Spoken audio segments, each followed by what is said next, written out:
Mike, Chief, the boss wants to have a word with you. Mr. Johnson, the manager, will join us too.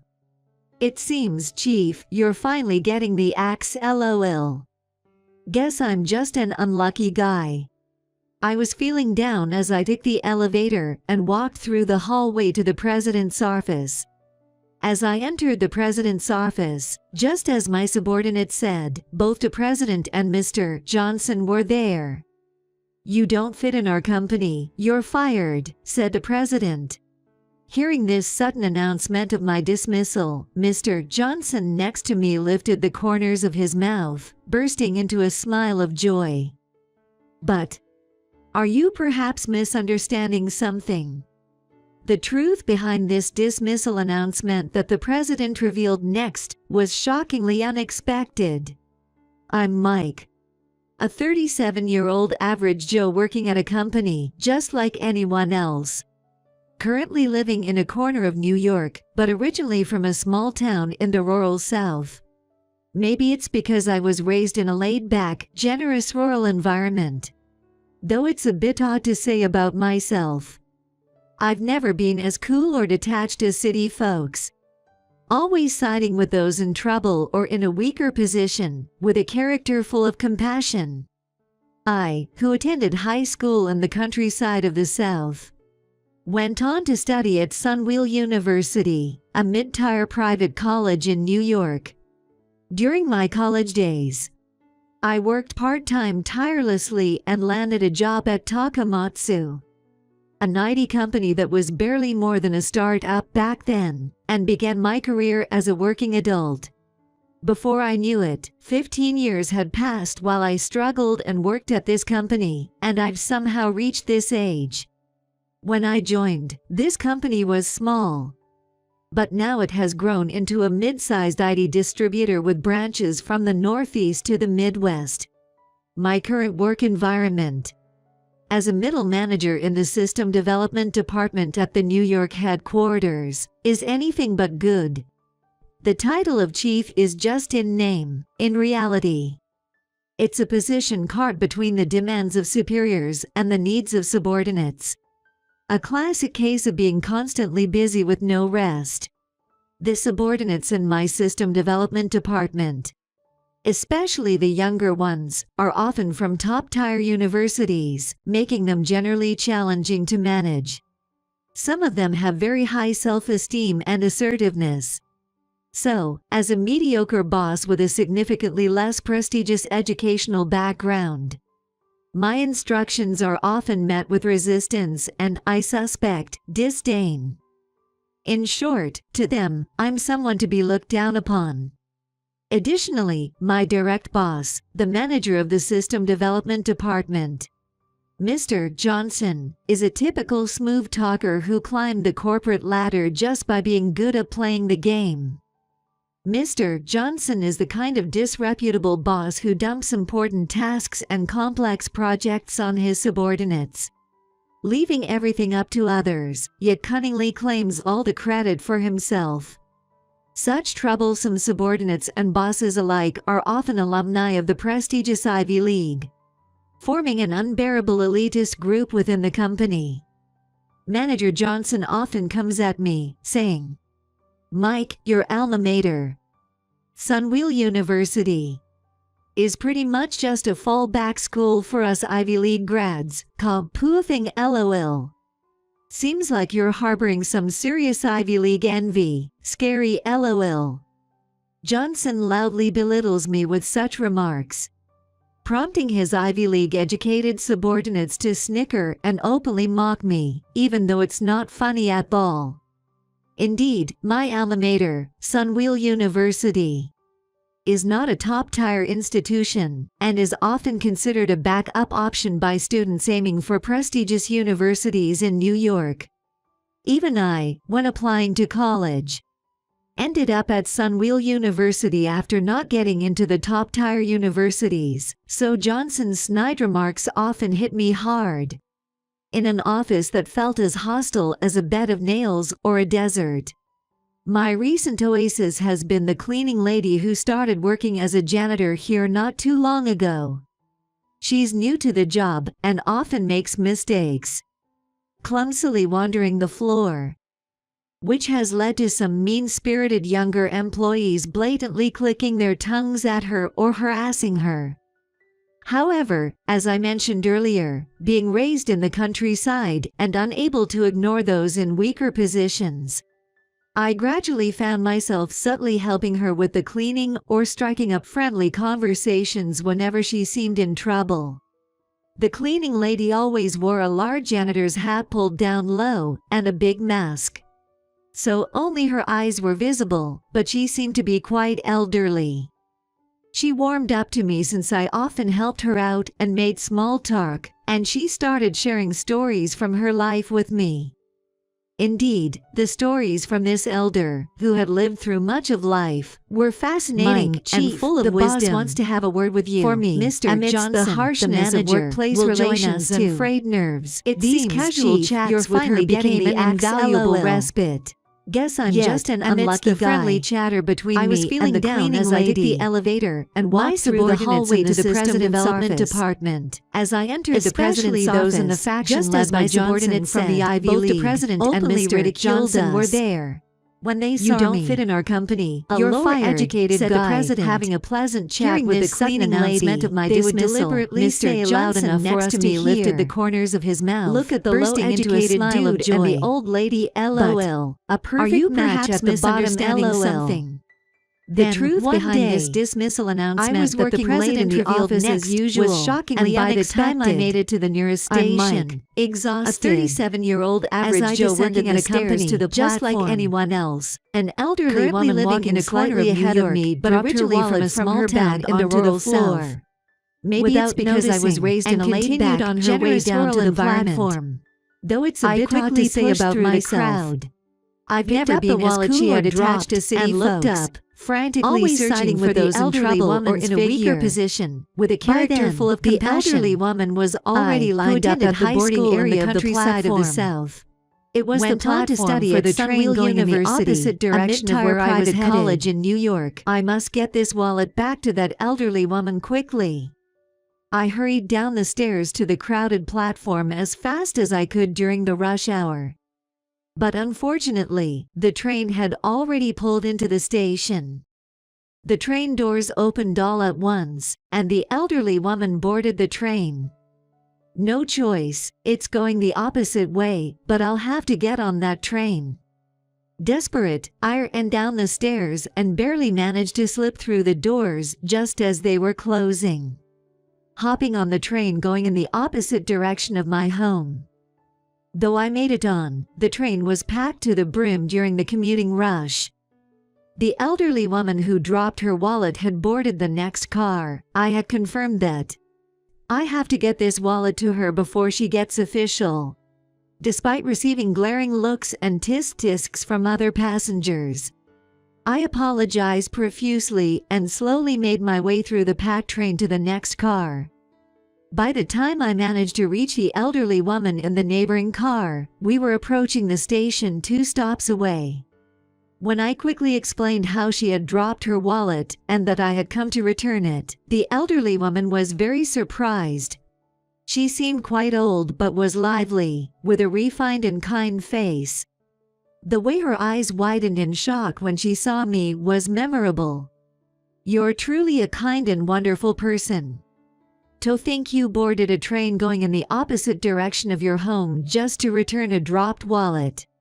The elderly woman was so touched that she kept thanking me repeatedly, which made me feel embarrassed and modestly reply, "No, no. I just did what anyone would do." Just then, as the train was stopping at the station 2 stops away, I said, "Well, I'll be getting off here," greeted the elderly woman, and jumped off the train. Since I had boarded a train going in the opposite direction, I decided to wait on the opposite platform for a train going back the way I needed to go. That's when I noticed something odd. How did that elderly woman know I had boarded a train going in the opposite direction, despite not having mentioned anything about myself to her? She somehow knew I had gone out of my way to deliver her wallet by taking a train going the opposite direction. Life is full of mysteries. Pondering this, I boarded the train to head home. The next day, as I arrived at work as usual, one of my subordinates from the same department rushed to my desk and said, "Chief Mike, thank you so much. The proposal I worked on with your advice last week. After presenting it to the client as you instructed, we secured the contract. And because of that deal, I was personally called in by the president this morning and received praise. It's all thanks to you, Chief." Honestly, I had thought this subordinate was one of those who usually had a bad attitude and looked down on me. So I was taken aback by his sudden change of behavior. I had advised this subordinate on various occasions, and it wasn't the first time we had secured a deal. But it was the first time he had expressed his gratitude and thanked me like this. Is being called in and praised by the president himself really such a game changer?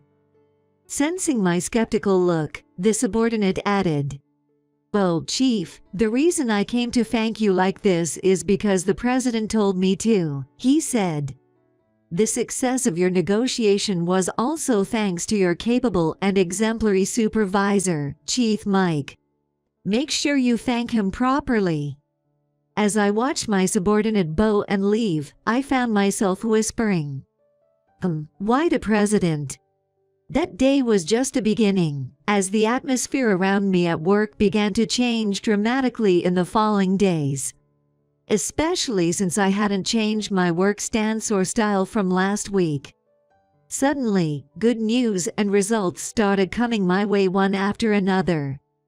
Specifically, one of our long-standing clients approached us with a proposal to embark on a large project together. And they specifically requested me to be the project leader from our company. Having worked at this company for 15 years, this was the first time I had ever been nominated for such a role. Rather, until now, even if I did high-quality work, it seemed I was always the one whose results were hijacked or sabotaged by someone else.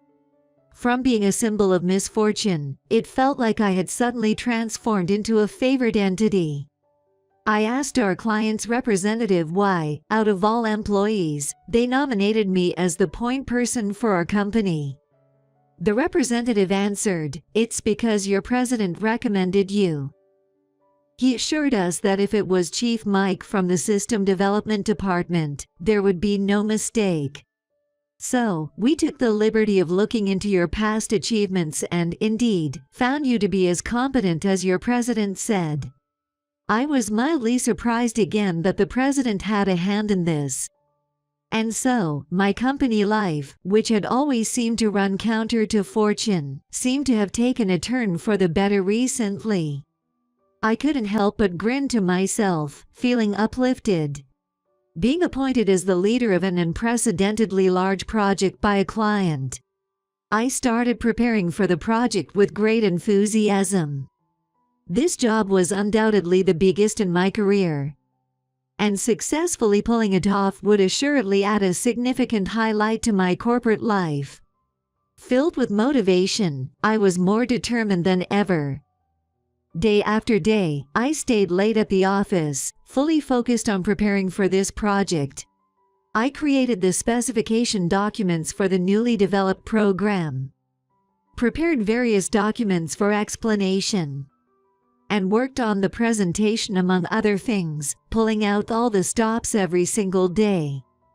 After about a month of these dizzyingly busy yet fulfilling days, I finally reached a point where the presentation and meeting with all the clients were just 2 days away.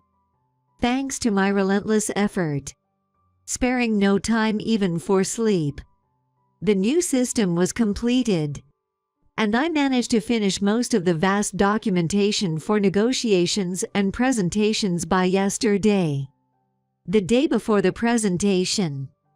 That day, as I arrived at work, I tried to contain my excitement and launched the newly completed system for a trial run.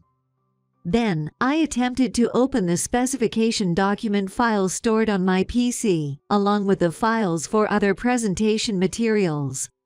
But they were gone. All the contents of the file had been deleted.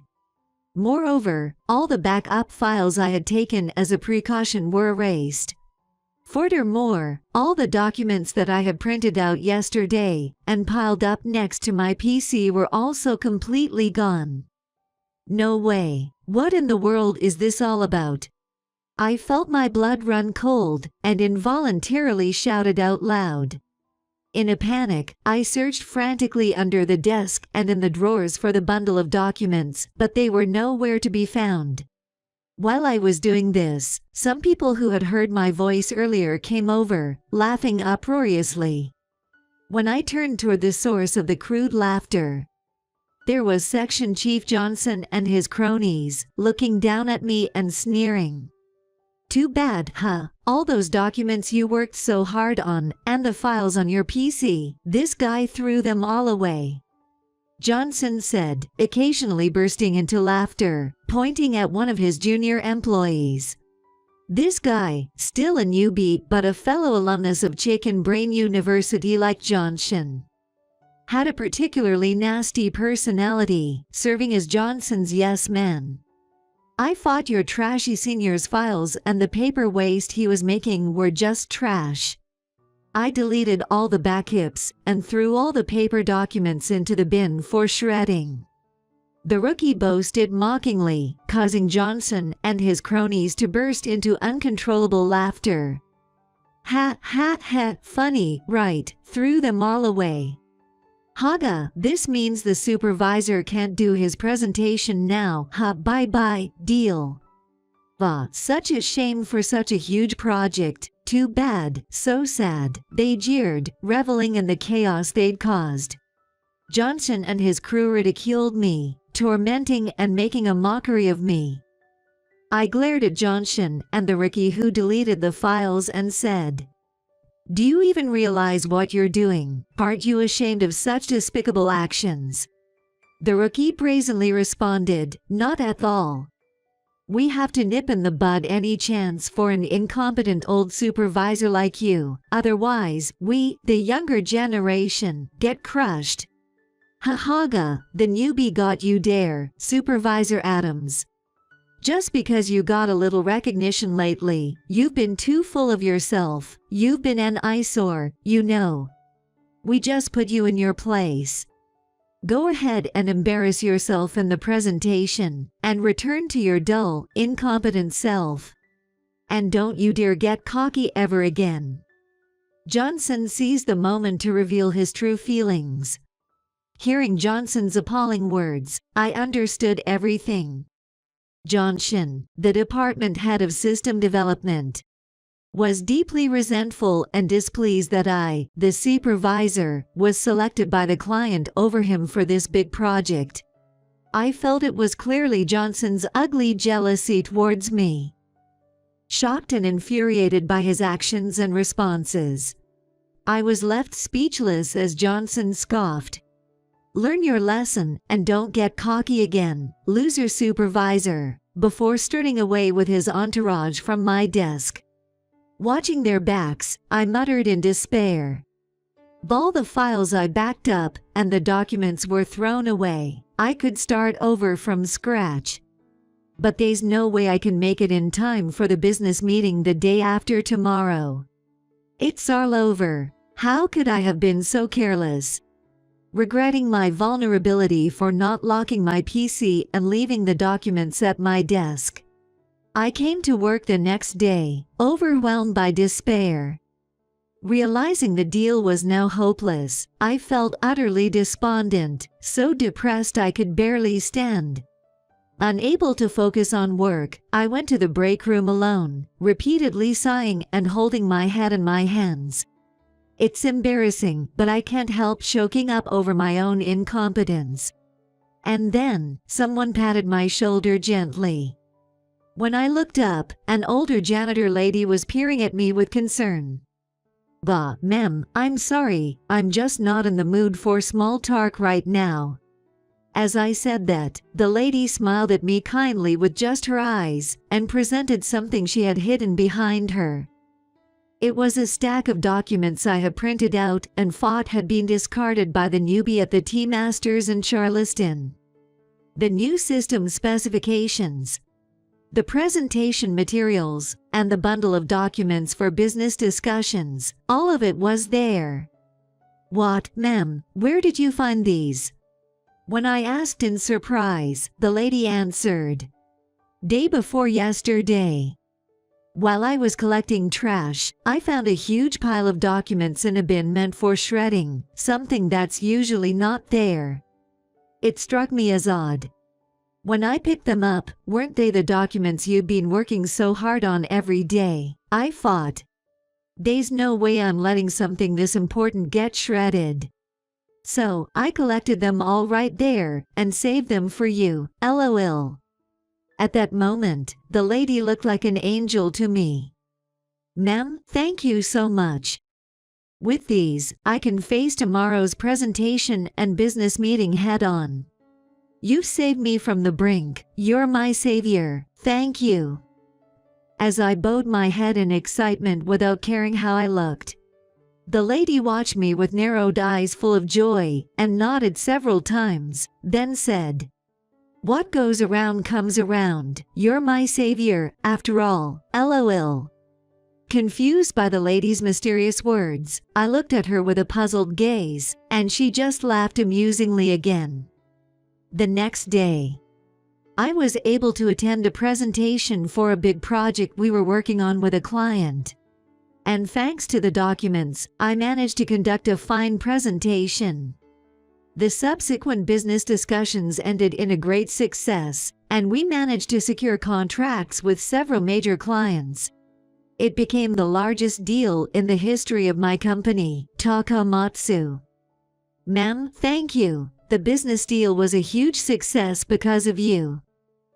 I wanted to be the first to share this great success with the janitor lady who had stored and handed me the documents. The next day, excited to go to work, I was greeted by a group of subordinates from the notoriously mean section chief. With a sneer, one of the subordinates said to me, "Mr. Adams, the president wants to speak with you.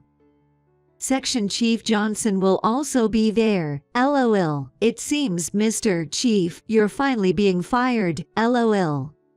I went to work still excited from yesterday's successful business deal. But the sarcastic comment from that subordinate felt like a bucket of cold water was dumped on me. Just when I thought I was finally getting my moment in the sun, my joy was short-lived, and now I'm being fired. That subordinate mentioned that Section Chief Johnson was in the president's office too. Probably, Johnson had framed the deletion of my files as my managerial mistake.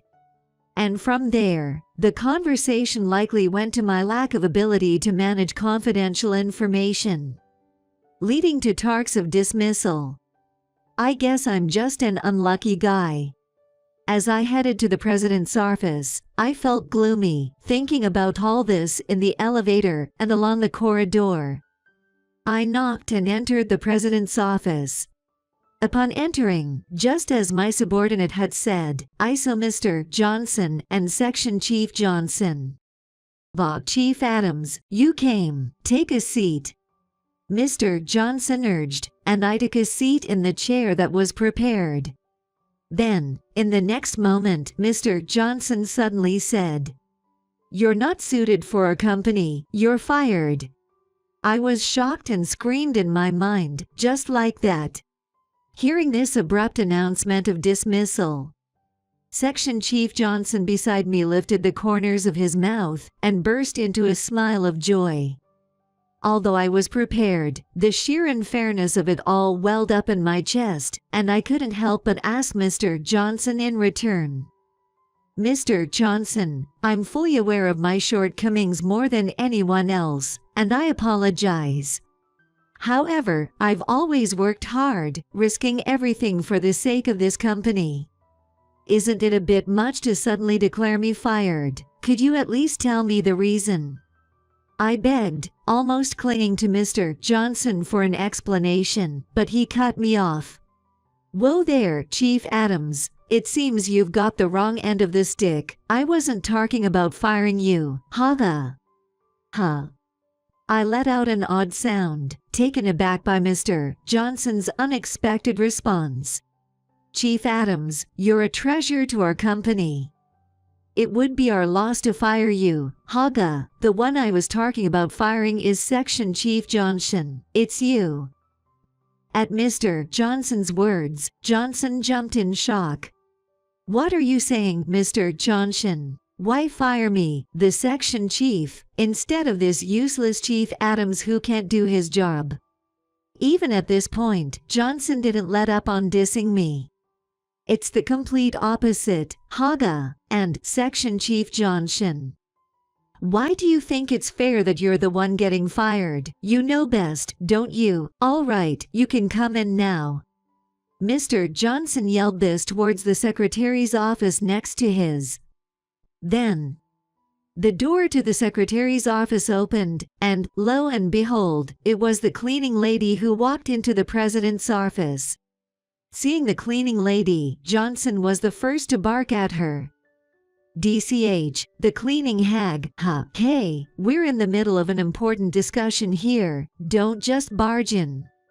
Surprisingly, the cleaning lady, who was yelled at by Johnson, retorted, Hag, who do you think you're talking to? As soon as she finished speaking, the cleaning lady took off her ever-present mask and hat right there. Seeing her face, I couldn't help but exclaim, ah. It was indeed a face I remembered. You were the one who dropped your wallet on the train that time. As I tentatively asked, the lady smiled warmly and answered, Yes, that was me. Thank you so much for that time. Thanks to you, I didn't lose my important cash, cards, and driver's license.